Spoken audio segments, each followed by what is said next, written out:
Lepsalu, vasakul äärel number 10 Andre Frolov, paremal 3 Samuel Merilai, kui siin vigastusest tagasi tulnud. Nüüd oi, mis kauglöök ja latti, kas ei põrganud sisse sinna päris joone juurde ja no see tuli nüüd küll täiesti kuskilt luuavarrast. Kui siin mainisin, et lööke pole olnudki, siis no, see tuli ikka selline löök, et on kohe. Vana hästi pöörab, leiab Tammeveski üles, Tammeveski keerutab sealt ja tõrjub. Sealt nad suutsid selle asja ära kaitsta ja ohtlik rikošett seal. Ja tuleb Belarusviliga kaasa, Belarusvili lööb ja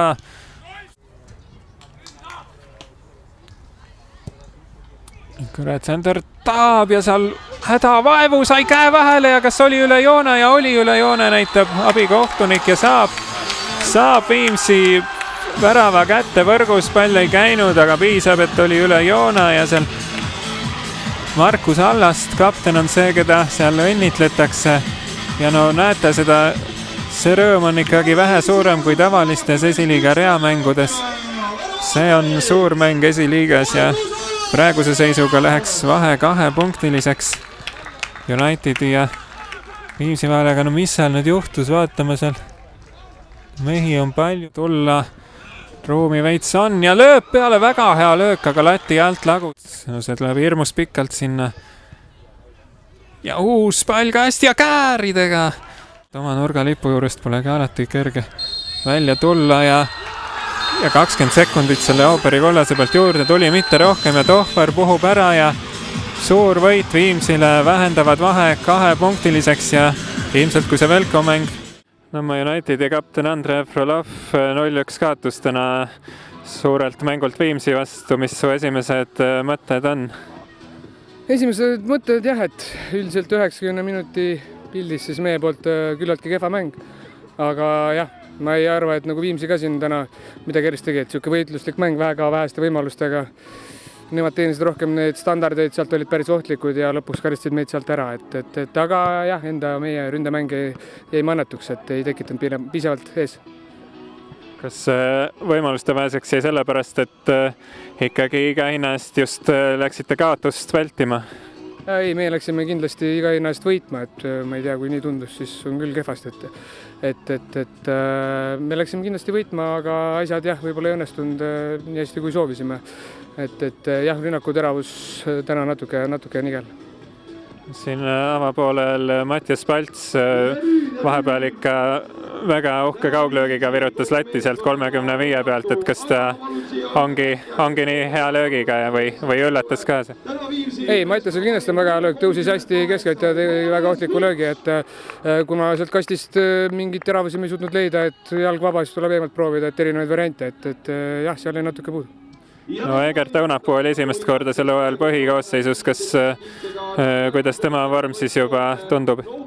Ei, Egert on trennides tubli, et eks muidugi siin 90 minuti vormis veel ei ole, aga ta on tubli olnud ja küll ta siin järjest läheb veel paremast konditsiooni ja väravaid hakkab tulema. Mis seal lõpus puudu jäi, et päris viimastel minutitel seal Viimsil õnnestus kuidagi hästi ära tappa need olukorrad?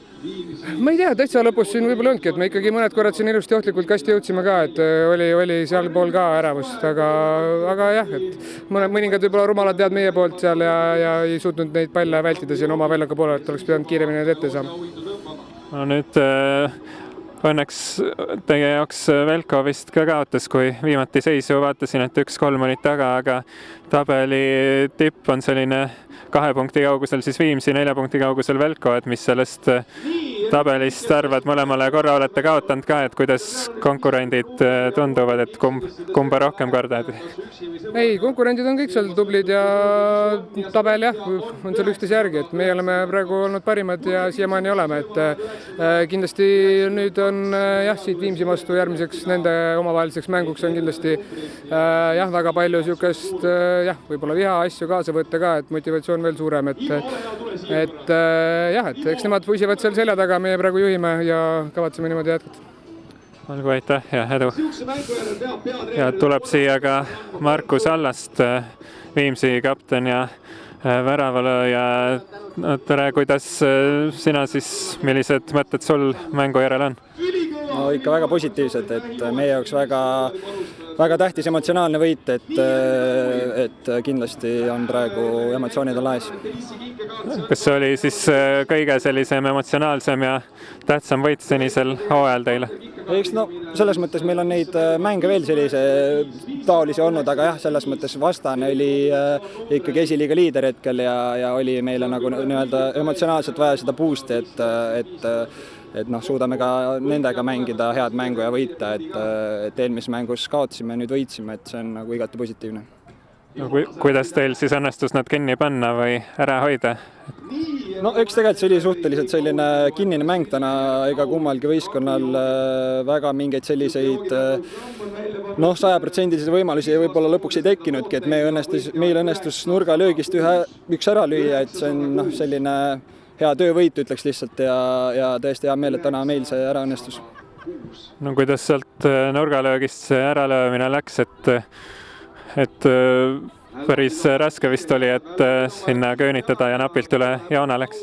Eks tuleb kiita ka nurgalöögi andjat, et Juhan Kõre pani väga häid palle täna sinna kasti, et oli mitmeid ohtlikke olukordi ja see väravolukord jäigi, pall jäi lahtiseks ja siis ma kuidagi lihtsalt upitasin oma jalaga sinna pihta pallile ja kuidagi põrkega lendas sisse, et oli ka õnn minu pool, aga täna õnneks õnnestus.